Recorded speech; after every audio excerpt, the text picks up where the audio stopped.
bagaimana kita membuat transparansi. Dari usulan masyarakat sudah menggunakan e-Musrenbang. Jadi semua data bisa dilihat di Smart City. Ini siapa yang usul untuk apa, sehingga waktu naik ke kecamatan tidak bisa hilang. Nah persoalan ke DPRD, kita jangan suuson kepada semua anggota dewan. Karena banyak anggota dewan juga yang baik sebetulnya. Hanya oknum tertentu saja yang ada kepentingan. Tapi setelah kita jelaskan situasi sekarang, tidak mungkin kita belanja sesuatu barang yang tidak berguna untuk masyarakat. Kita bisa ingat dulu APBD DKI menghabiskan banyak uang, tapi masyarakat nggak pernah merasakan. Kita masih ingat dulu kalau orang sakit bisa di rumah nggak berani berobat.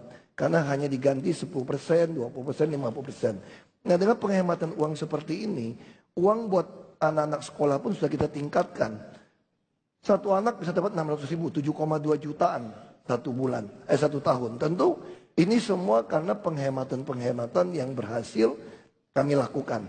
Nah saya kira hal-hal itulah, ini waktunya nggak jalan. Nggak apa-apa. Kita lanjut Pak. Ya, udah. Jadi prinsip kami, dan ada satu pasal juga yang pelajaran yang kita lakukan di tahun 2015. Apa itu? Ketika tidak ada kesepakatan dengan Dewan, maka ada undang-undang mengatur kepala daerah boleh mengeluarkan peraturan kepala daerah atau pergub. 15 second lagi Pak. Itu yang kami lakukan.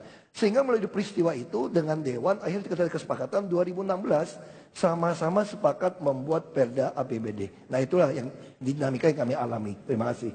Ya, baik. Masih ada waktu. Habis. Cukup Pak Jarod karena ini memang ada masalah teknis. Kurang lebih tadi sudah mencapai titik akhir. Saya persilakan paslon 3 menanggapi, waktunya adalah 1 menit 30 detik.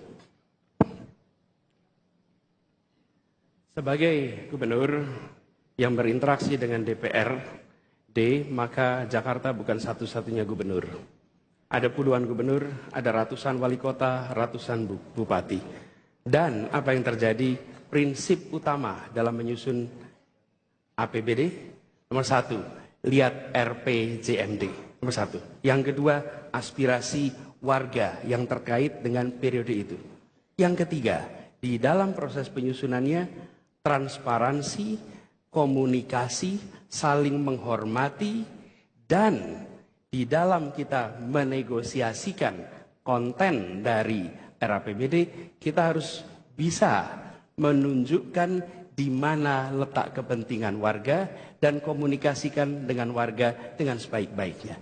Yang sering terjadi sebenarnya bukan semata-mata perdebatan soal kepentingan 1-2 orang. Itu ada di mana-mana. Di mana-mana, di DPRD manapun, di DPR manapun, di parlemen manapun, di seluruh dunia.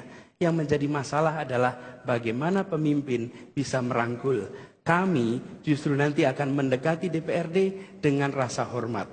Bicarakan dengan baik-baik, tidak mengorbankan prinsip. Dan penjaga terbaik adalah transparansi. Laporkan pada publik. Sampaikan pada publik tanpa merendahkan pada siapapun. Insya Allah akan mendapat solusi dari kemacetan-kemacetan. Waktunya habis Pak Anies. Paslon 2 kami persilakan kembali menanggapi dan waktu 1,5 menit.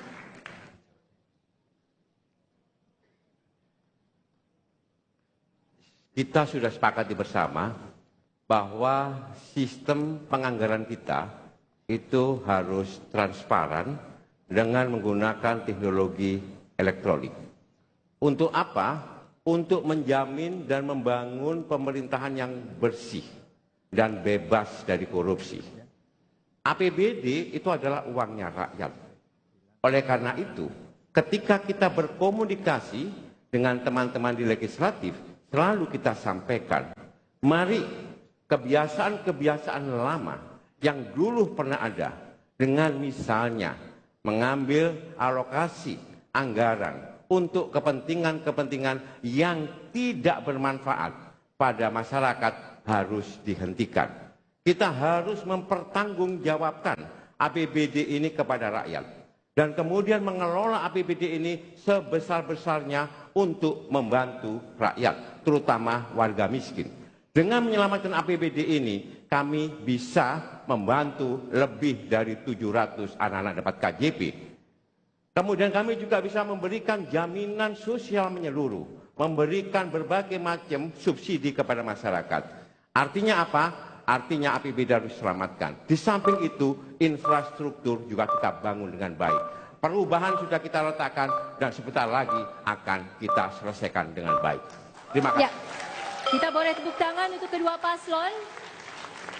Baiklah penonton, hadirin sekalian, suasana masih belum panas di segmen awal ini, tetapi segmen berikutnya akan ada wakil dari komunitas yang bertanya mengenai masalah real mereka.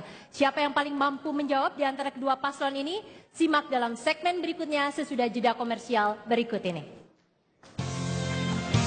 Jangan lupa ya warga Jakarta,